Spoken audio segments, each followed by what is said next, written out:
25 జిల్లాలలో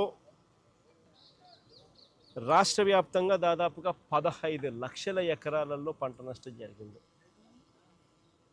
నిజంగా ఎప్పుడు ఊహించని విధంగా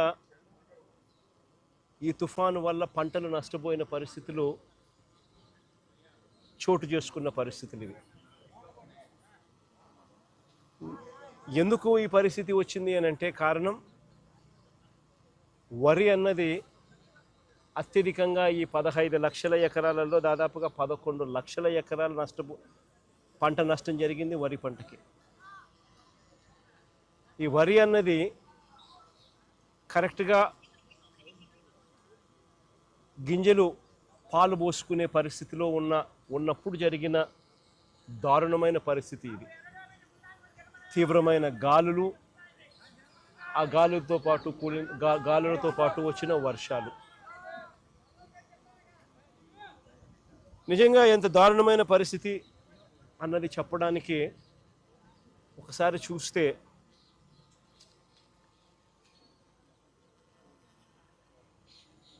పత్తి, మొక్కజొన్న, అరటి, బొప్పాయి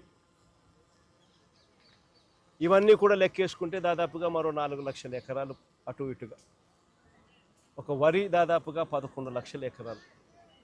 రాష్ట్ర వ్యాప్తంగా దాదాపుగా 15 లక్షల ఎకరాలు రైతులు నష్టపోయిన పరిస్థితుల మధ్య ఈరోజు రైతులు కనిపిస్తూ ఉన్నారు.